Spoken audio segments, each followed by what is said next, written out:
वल्लाह वल्लाह वल्लाह वल्लाह वल्लाह वल्लाह वल्लाह के कैद कर दिए गए।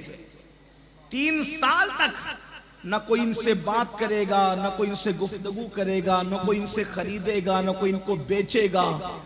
सहाबी रसूल बयान करते हैं, रसूलुल्लाह के घर के बच्चे हज़रत साद इब्न अबी वक़ास फरमाते हैं, रसूलुल्लाह के घर के बच्चे दरख्त की पत्तियां खाते थे, चमड़ा जला करके, चमड़ा जल जाता तो उसको पीस कर पाउडर बनाकर पानी में डालकर छोटे छोटे बच्चे पी लेते थे। हुजूर के घर के बच्चे जब दरख्त की पत्तियां चबाते थे तो उनके होठ छिल जाते थे। लकड़ियां चबाते थे, छाल, दरख्तों की छाल। बल्कि यहां तक कहते हैं हजरत जाफर तैयार के जब शाब अबी तालिब के अंदर रसूलुल्लाह का घराना कैद था तो रात को कोई नरम चीज पैर से टकरा जाती तो हम उसी को लेते और धो करके उसको मुंह में डाल करके चबाने लगते। 3 साल तक ये हालात हुजूर अलैहिस्सलाम के खानदान ने फेस किए। ये दीन इतनी आसानी से नहीं। उम्मुल मोमिनीन सैयदा आयशा सिद्दीका फरमाती हैं, या रसूल अल्लाह, आपकी जिंदगी का सबसे मुश्किल तरीन दिन कौन सा था? बस इस पर बात आगे बढ़ती है और इख्तिताम की तरफ बढ़ती है। आपकी जिंदगी का जो मुश्किल कुशा अली है, तवज्जो आपकी, जो अली मुश्किल कुशा है, उस अली का भी जो मुश्किल कुशा है, उसकी जिंदगी का सबसे मुश्किल तरीन दिन कौन सा है? उम्मुल मोमिनीन सैयदा आयशा सिद्दीका पूछती है, या रसूल अल्लाह, आपकी जिंदगी का सबसे मुश्किल तरीन दिन कौन सा था? फिर खुद ही कहने लगी, ओहद ही होगा, क्योंकि ओहद में 70 सहाबा शहीद हुए, अमीर हमजा का कलेजा चबाया गया, सहाबा के जिस्म के टुकड़े करके उनके जिस्म का मुसला किया गया। तब मेरे आका से कहा, आका आपके दंदान शहीद किए, दंदान की शहादत के बारे में इतनी गलतफहमी दूर कर दूं कि कुछ नौजवान ये समझते हैं कि दंदान यानी दांत शहीद हुए तो पूरे टूट गए। ऐसा नहीं हुआ, पूरे दांत हुजूर के नहीं टूटे थे। अगर पूरे दांत टूटते तो ये हुस्न में ऐब पैदा करने वाली बात थी, और अल्लाह ने महबूब को हर हुस्न से, हर ऐब से महफूज रखा, जो भी हुस्न में ऐब पैदा कर सकते थे। दांतों के किनारे हल्के से टूट गए, और दांतों के किनारे टूटने से हुस्न में ऐब पैदा नहीं हुआ। उसकी वजह यह है कि जो कांच देखते हो ना, कांच, अगर कांच को हल्का सा तराश दिया जाए तो उसकी चमक और बढ़ जाती है। बिला तमसील, जब कांच तराश दी जाए तो चमक बढ़ जाती है। जब दंदान शहीद हो गए तो अल्लाह ने उसकी चमक में और इजाफा फरमा दिया। वो कमाल हुस्न हुजूर है कि गुमान नक्स जहां नहीं, यही फूल खार से दूर है, यही शम्मा है कि धुआं नहीं। सिर्फ एक वजाहत मैंने की, वरना कुछ लोग ये सोच सकते हैं कि दंदान शहीद होने का मतलब क्या है। दांतों के किनारे छट गए, लेकिन हादसा तो बड़ा था। 2 कड़ियां हुजूर के गालों में घुस गई। दिल के कानों से सुनना, ऐ मेरी कौम के वो जज्बाती जवानों, और माएं और बहनें मौजूद है तो उनकी भी तवज्जो। आपने सीरियल में हीरो हीरोइन के जुदाई के मनाजिर देखकर तो रोए हैं, आपने हीरो और हीरोइन पे जुल्म होता हुआ देखकर तो आंसू बहाए हैं। वो आर्टिफिशियल कहानियां, वो गढ़ी हुई कहानियां जो पैसा कमाने के लिए, तुम्हारे जज्बात से खेलने के लिए बनाई जाती है, उस पर आंसू बहाकर मुतासिर होने वालों, ये अपने नबी की सीरत है, मुस्तफा जान रहमत की सीरत है, जो हमारे लिए सब कुछ है। खुदा की मखलूक में वो हमारे लिए सब कुछ है। खुदा के बाद वो हमारे लिए सब कुछ है। बादस खुदा बुजुर्ग तुई किस्सा मुख्तसर, वल्लाह वो हमारे लिए बाप से ज्यादा, माँ से ज्यादा, तमाम रिश्तों से ज्यादा मोहतरम है, महबूब है। हम हर रिश्ते को पैर की ठोकर पे रखते हैं, हर वो रिश्ता जो उनसे दूर कर दे। अल्लाह अकबर, जरा गौर तो करो, अंदाजा तो करो, अपने नबी को दीन हमारे घर तक पहुंचाने के लिए, हमारी जमीन तक पहुंचाने के लिए वो दिन देखना पड़ा कि 2 कड़ियां हुजूर के गालों में घुस गई। 2 कड़ियां हुजूर को गड़े में डाल दिया गया। लोग कहते गड़े में ढकेल दिया गया, मैं हुजूर गड़े में गिर गए। ये बात नहीं कहता क्योंकि मेरा मसलक सरापा अदब है। सीरत बयान करते हुए भी फिक्र रजा का दामन हम नहीं छोड़ सकते, लेकिन इतना जरूर है बात भी समझ में आ जाए। लेकिन मैं गिरने गिराने की बात नहीं करूंगा, बात समझ में आना चाहिए। गड़े में हुजूर को डाल दिया गया, दोनों घुटने हुजूर के जख्मी हो गए और इतना खून निकला जिसमें अथर से कि बतकाज़े बशरियत हुजूर ने चलने की कोशिश नहीं फरमाई या हुजूर चले नहीं। सहाबे किराम उठाकर हुजूर को लेकर के गए। अल्लाह अकबर, जख्मों को सैयदा फातिमा ने पानी से धोया। लेकिन अल्लाह अल्लाह, आज अगर कोई एक गरीब से गरीब इंसान भी जख्मी होता है तो उसके जख्म पर मरहम रखने के लिए कुछ तो होता है। लेकिन ये सीरत का खूबसूरत बाब है कि जब तुम्हारे और मेरे नबी इसी दीन के रास्ते में जख्मी हुए तो उस वक्त तो मरहम भी न था कि हुजूर के जख्मों पे रखा जाए। क्या था पता है? बतौर मरहम चटाई जलाई गई और उसकी राख रसूलुल्लाह के जख्मों पर रख करके भर दी गई। ये दिन था। अल्लाह के रसूल बहुत रोए थे उन 70 सहाबा की शहादत पर। वक्त होता तो उस पर जिक्र करता, लेकिन मेरा उन्वान वो भी नहीं। हजरत अमीर हमजा का कलेजा चबाया, कच्चा कलेजा चबाया चबाने वालों ने। नाक काटी, उंगलियां काटे, कान काटे, जबान और होठ काट के उसको जो है वो सुई के जरिए से धागे में पिरोकर पहनने वालों ने उसको पहना। हाथों के बाजू बनाए, पैरों के पाजेब बनाए। ये हाल था।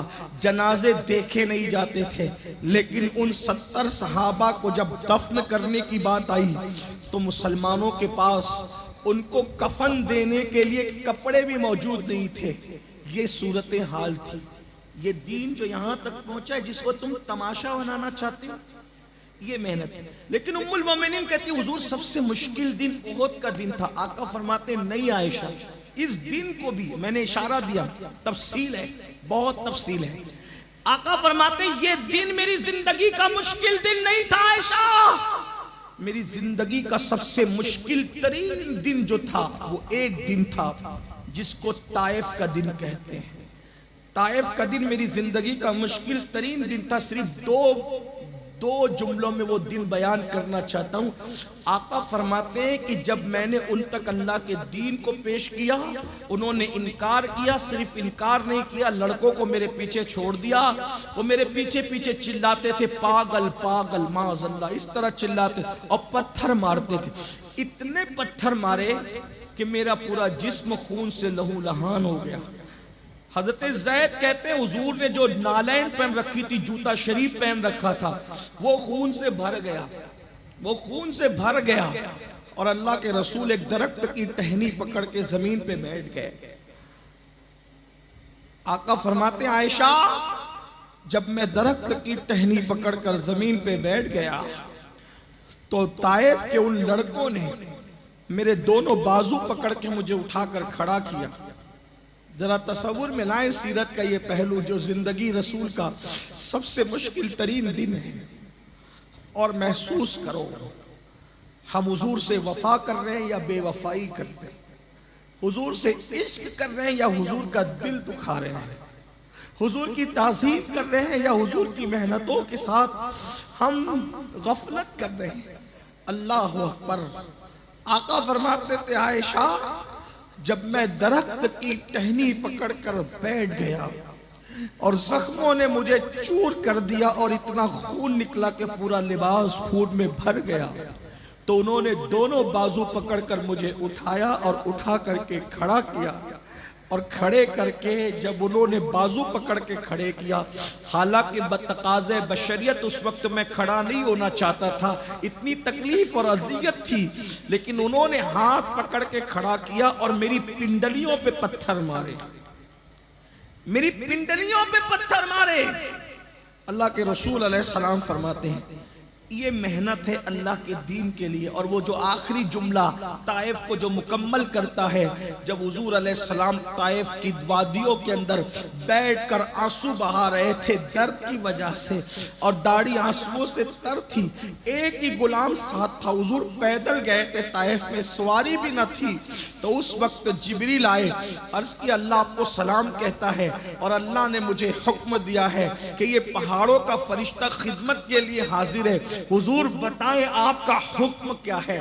अगर आप कहें तो ताइफ की दोनों पहाड़ियों को आपस में मिलाकर इन ताइफ के गुंडों को हमेशा के लिए खत्म कर दिया जाए। तो मेरे आका ने चेहरा जिब्रील की तरफ उठा करके कहा था, जिब्रील अल्लाह ने मुझे तबाही के लिए नहीं बल्कि आबादी के लिए भेजा है। ये ईमान नहीं लाते, इंशाअल्लाह इनकी आने वाली नस्लें मुझ पर ईमान लाएगी, इसलिए मैं इनकी बर्बादी की दुआ नहीं करता। लेकिन आपसे पूछता हूँ मेरी कौम के जवानों, हुजूर ने गलबे दीन के लिए, अल्लाह के दीन को हमारे घर तक पहुँचाने के लिए इतनी मेहनत की, न किसी आलिम की मेहनत उनके सामने कुछ, न किसी खतीब की, न किसी अदीब की। कोई कितना ही बड़ा दाई है, दीन है, अदीब है, खतीब है और कुछ भी है, हुजूर की जिंदगी का वो एक दिन उसके सामने किसी की मेहनत कोई हैसियत नहीं रखती। हुजूर ने वो मेहनत की। अब आप मुझे बताएं, कोई इतनी मेहनत से अल्लाह का दीन हमारे घर तक पहुंचाए और फिर हम उस दीन पर अमल न करें तो हुजूर के दिल पर क्या गुजरेगी, इतना सोचो। गुंबदे खजरा में हुजूर के दिल पर क्या गुजरती होगी। अब आप मुझे बताएं, हुजूर ने ना अपने बच्चों की तरफ देखा, ना अपनी आल की तरफ देखा, ना अपने घर वालों की तरफ देखा, ना दोस्तों यारों की तरफ देखा। एक धुन थी, अल्लाह के दीन का गलबा, अल्लाह के दीन का गलबा, अल्लाह के दीन का गलबा। गलबे दीन के लिए इतनी मेहनतें थी। उम्मुल मोमिनीन फरमाती हैं 3-3 महीने तक रसूलुल्लाह के घर में चूल्हा नहीं जलता था। उम्मुल मोमिनीन फरमाती है एक दिन सहाबा आए, उसकी हुजूर इतनी भूख लगी है कि हमने पेट की जलन को खत्म करने के लिए अपने पेटों पर एक एक पत्थर बांध लिया है। तो अल्लाह के रसूल सल्लल्लाहु अलैहि वसल्लम से जब भूख की शिकायत करते हुए पेट का एक पत्थर बताया तो हुजूर ने जब अपने पेट से चादर हटाई तो सहाबा सब अपना गम भूल गए कि सबके पेट पर एक पत्थर था और रसूलुल्लाह के पेट पर 2-2 पत्थर बंधे हुए थे। ये मेहनत है। अब आपसे पूछता हूं, इस मेहनत का सिला हम दे तो कुछ नहीं सकते, लेकिन दे क्या रहे हैं। गलबे दीन का मतलब क्या था, सब कलेमा पढ़े चले। एक अक्सर तादाद कलमा पढ़ रही है दुनिया में, 250 करोड़ लोग हुजूर की मेहनत से कलमा पढ़ चुके। ये दीन का सिलसिला आगे बढ़ेगा, लेकिन हम क्या कर रहे हैं। गलबे दीन क्या था कि हम मस्जिदों को भर देते, हम मस्जिदों को भर देते। आपसे पूछता हूं, कितने मुसलमान हैं जो हुजूर अलैहिस्सलाम की इस मेहनत को सामने रखकर मस्जिदों को भरने के लिए जाते हैं। फजर की नमाज में जब सोते पड़े रहते हो तो हुजूर अलैहिस्सलाम के दिल पे क्या गुजरती होगी। हुजूर की मेहनतों का यही सिला है। आप बताओ, फिर हमारे नौजवान अगर शराब पीते हैं, नशा करते हैं, जुआ खेलते हैं, औरतों पर पाप की नजर डालते हैं, बल्कि यहां तक आशिक़े रसूल कहलाने वाले जलसे में जिनके जज्बात बेकाबू हैं, जब वो किसी लड़की के साथ फहश और जिना की गुफ्तगू करते होंगे तो मौलवी साहब को तो नहीं पता कि आप क्या कर रहे हैं, लेकिन मौला मुस्तफा जाने रहमत को तो पता है ना कि आप और हम करते क्या हैं। उस वक्त हुजूर के दिल पे क्या गुजरती होगी। जब सट्टा और सूद और हराम धंधे करते हो उस वक्त हुजूर के दिल पे क्या गुजरती होगी। जब अपने पड़ोस की औरतों पर पाप की नजर डालते हो उस वक्त हुजूर के दिल पे क्या गुजरती होगी। सुन लो, मस्जिदों को वीरान करने वालों, अल्लाह के दीन को पीठ के पीछे डालने वालों, हजाम की कुर्सियों पर बैठकर दाढ़ी मुंडा मुंडा कर इन मुकद्दस बालों को गटरों में फेंकवाने वालों, रसूलुल्लाह के दिल पे क्या गुजरती होगी। मैं उस कौम से बिल्कुल खिताब नहीं कर रहा हूं जो नबी को मरकर मिट्टी में मिल जाने वाला मानती है। मेरा खिताब तो उस जिंदा कौम से है जिसका अकीदा है तू जिंदा है वल्लाह, तू जिंदा है वल्लाह। मेरी चश्मे आलम से छुप जाने वाले, जब नबी जिंदा है, जानों से ज्यादा करीब है, तो अब बताओ हम जो जुल्म जुर्म करते हैं, गुनाह करते करते हैं उससे हुजूर को क्या तकलीफ पहुंचती, बस इतना सुन ले। क्या तकलीफ पहुंचती है पता है? ताइफ की वादियों के पत्थर, तवज्जो करना, इस जुमले को दिल में जगा देना। ताइफ की वादियों के पत्थर हुजूर के जिस्म जाहिर को जख्मी करते थे और हमारे गुनाह के नश्तर रसूलुल्लाह के दिल को जख्मी करते हैं। क्या कौन ज्यादा जुल्म कर रहा है? ये आशिक है, आशिक रसूल इनको कहते हैं। मैं कहता हूं आशिकों, जन्नत और जहन्नम के फैसले बाद में हैं, लेकिन क्या इश्क का तकाजा नहीं कि अगर मैं गुनाह करूंगा तो मेरे रसूल के दिल को तकलीफ पहुंचेगी। सैयदना उमर इब्ने खत्ताब फारूक आदम फरमाते हैं, लोग छोटे और बड़े गुनाह की बात करते हैं, मुझे तो इतना समझता है कि इंसान छोटा गुनाह करे या बड़ा गुनाह करे, इंसान गुनाह कोई भी करे, कोई भी गुनाह करे, रसूलुल्लाह के दिल को तकलीफ पहुंचती है। अल्लाह अकबर। जो बेटा अपनी माँ का दिल दुखाए, मरते वक्त उसकी जबान पे कलेमा नहीं आता। जो उम्मती एक दिन में सैकड़ों मर्तबा अपने नबी का दिल दुखाए, बताओ मरते वक्त उसकी जबान पे कलेमा कैसे आएगा? मस्जिदों को वीरान कर रहे हो और चाहते कि इज्जत की जिंदगी मिले, हराम लुकमा खा रहे हो, चाहते हो कि इज्जत की जिंदगी मिले। हालात क्या है? अल्लाह अकबर। अगर आज किसी के पास दौलत आती है, माल आता है, सरमाया आता है, तो उसको अय्याशी और आवार की छूटती है। मुसलमानों याद रखो, अल्लाह अकबर, कोई मुसलमान गुनाहों के अड्डों पे जा रहा है, गानों की दहलीज पे जा रहा है, गजलों की दहलीज पे जा रहा है, जराइम की दहलीज पे जा रहा है। होना तो ये चाहिए था, अल्लाह ने दौलत दी थी तो कौम की खिदमत करते, अपने सरमाए से कौम को ऊपर उठाते। अल्लाह के रसूल फरमाते हैं, तुम में का कोई उस वक्त तक मेरी सोसाइटी का मेंबर नहीं हो सकता जब तक कि वो इस हालत में सुबह ना करे कि मेरी उम्मत के लिए भलाई का मंसूबा ना बनाए। यानी इस हालत में अगर सुबह करोगे कि हुजूर की उम्मत के लिए भलाई का मंसूबा नहीं बनाया, उम्मत के लिए खैर का मंसूबा नहीं बनाया, आका फरमाते वो मेरी सोसाइटी का मेंबर नहीं हो सकता। मुसलमानों देखो, हमने रसूलुल्लाह के दिल को तकलीफ पहुंचाई। अल्लाह अल्लाह, हमारा हाल क्या है? हम दौलत की वजह से बिल्डिंगें बना रहे। होना तो ये चाहिए, अल्लाह ने दौलत दी थी, तालीमी इदारे बनाते, अच्छे कॉलेजेस बनाते, अच्छी स्कूलें बनाते, बच्चों को पढ़ाते, बच्चियों को पढ़ाते। हुजूर अलैहिस्सलाम का जो इनकलाब था, 23 साल का कलील मुद्दत का इनकलाब, वो खालिस इल्मी इनकलाब था। हम तालीम से कोसों दूर हैं, बच्चे 10वीं 12वीं पढ़ करके ड्रॉप आउट हो जाते हैं और हमें उसकी कोई फिक्र नहीं होती।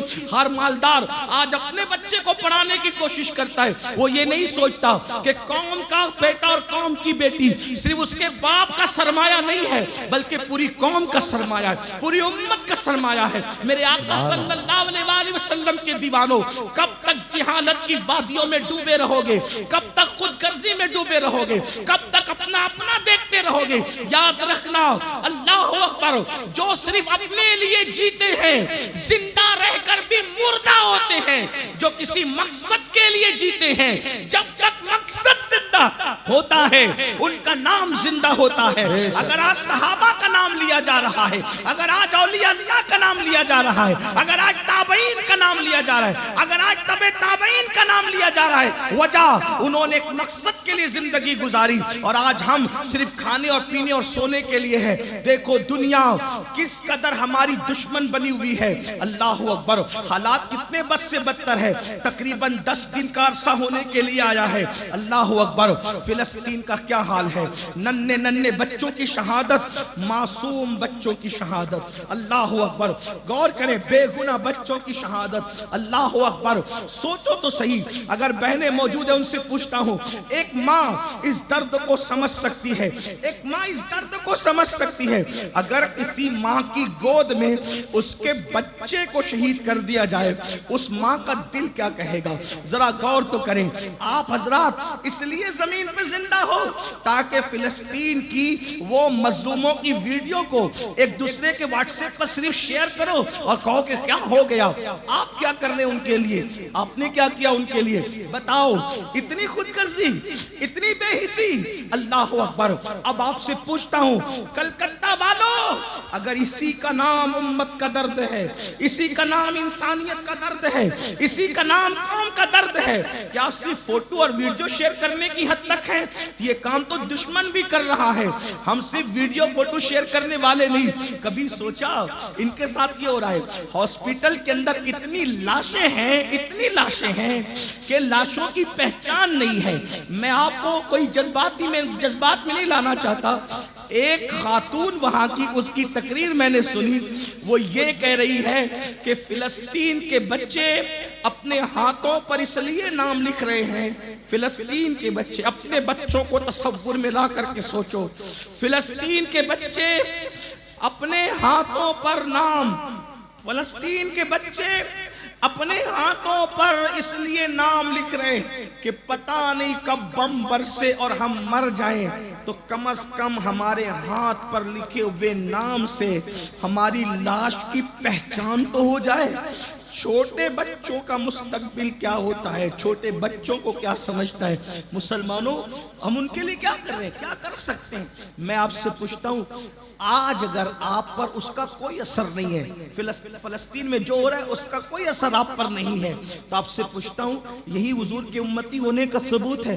अल्लाह ना करे जो वहां का जवान बेगोरो कफन दफन के बगैर पड़ा हुआ है, अगर आपका सगा भाई भी ऐसी पड़ा होता तो भी आप रात के 3 बजे तक के जिना की फिल्म यूं ही देखते रहते? बताओ, हुजूर के उम्मती होना, बताओ। अपने ज़मीर से पूछो, अपने दिल से पूछो। अगर तुम्हारी भी बहन जवानी में बेवा हो जाती बैतुल मुकद्दस के लिए, तो फिर तुम इसी तरह गाना सुनते रहते, इसी तरह तुम नाच गाना करते रहते, यहूद और नसारा की तरह इसीलिए चेहरा ऐसे ही चेहरा बनाते रहते, शादियों में ऐसे ही डीजे बजाते रहते। आपसे पूछता हूं, क्या असर है सिर्फ वीडियो शेयर करने की हद तक, सिर्फ फिल्में शेयर करने की हद तक? मुसलमान हो, बताओ। आका फरमाते हैं मुसलमान मोमिन तो एक जिस्म की तरह है, जैसे जिस्म के किसी भी हिस्से को तकलीफ पहुंचती है तो पूरा जिस्म बेकरार हो जाता है, ऐसे ही दुनिया में कोई मुसलमान परेशान होगा, अगर तुम्हारे अंदर ईमान की रूह मौजूद है तो हर मुसलमान तड़पेगा, हर मुसलमान बेचैन होगा, हर मुसलमान बेकरार होगा। लेकिन कलकत्ता वालों, ये भी कहता हूं, फलस्तीन में होने वाले जुल्म की वजह से हम उनके साथ तो है, मजलूमों के साथ, और जुल्म करने वालों की मुजम्मत करते हैं, लेकिन उनकी वजह से हम अपने मुल्क का माहौल खराब न करें, अपने मुल्क के अमन को बर्बाद न करें। हम अमन वाली कौम है। रास्तों में निकलकर जज्बाती नारों की बजाय हमें फलस्तीन के मुसलमानों के लिए क्या करना है? अगर वाकई सच्चे मुसलमान हो, हजारों किलोमीटर दूर के फासले पर हम फलस्तीनियों की कोई मदद नहीं कर सकते, लेकिन अल्लाह के रसूल अलैहिस्सलाम ने 1450 साल पहले हमें बताया कि हम कैसे मदद कर सकते हैं। फरमाया, अद्दुआ सलाहुल मोमिन, दुआ मोमिन का हथियार है। रोड पे निकलने की बजाय मस्जिदों को भर दो, 5 वक्त मस्जिदों को भर दो और गिड़गिड़ा करके अल्लाह की बारगाह में दुआ करो। इंशाअल्लाह तुम्हारी खुलूस वाली दुआ से आसमान से अल्लाह की मदद नाज़िल होगी और इंशाअल्लाह मस्जिद अक्सा की भी हिफाजत होगी, फलस्तीन के मजलूमों की भी हिफाजत होगी और जालिम के फरे किरदार तक पहुंचेगा। लेकिन बड़ी माजरत के साथ तुम मस्जिद में आना नहीं चाहते, और याद रखना, जब तक मस्जिदों में नहीं आओगे हालात नहीं बदलेंगे, जब तक मस्जिदों को आबाद नहीं करोगे हालात नहीं बदलेंगे। बड़ी सादगी से मुसलमान कहता है, मौलाना नमाज के लिए टाइम नहीं मिलता। जिसको नमाज के लिए टाइम नहीं मिलता फिर वो तबाह होने के लिए तैयार हो जाए। अगर आज मुसलमानों के घर बारूद के ढेर पर हैं, बिल्डोजर के निशाने पर है या किसी और मामले में, तो याद रखना तुमने अल्लाह के घर को वीरान किया, अल्लाह तुम्हारे घरों को वीरान न कर दे। बतौर बद्दुआ नहीं कह रहा हूं, वल्लाह कभी नहीं, मैं आपको बद्दुआ कैसे दे सकता हूं, नहीं, लेकिन आगाह करने के लिए कह रहा हूं। जो कौम खुदा का घर वीरान करती है, अल्लाह उस कौम के घरों को वीरान कर देता है। रोड पे आने में दिलचस्पी है, मस्जिद में आने में दिलचस्पी क्यों नहीं है? सिर्फ 10 मिनट का टाइम लगता है मस्जिद में आने में। मैं हाथ नहीं उठवाऊंगा, हाथ मत उठाना, लेकिन इस पूरे मजमे को कसम देकर पूछो इशा कितने पढ़कर आए? जलसे में 4 घंटे बैठ सकते हो, अल्लाह की बारगाह में नहीं। बल्कि हालात इतने बदतर हो गए कि अब तो मस्जिद के ट्रस्टी भी, मुतवल्ली भी नमाज के लिए नहीं आते, इल्ला माशाअल्लाह। सूरत हाल ये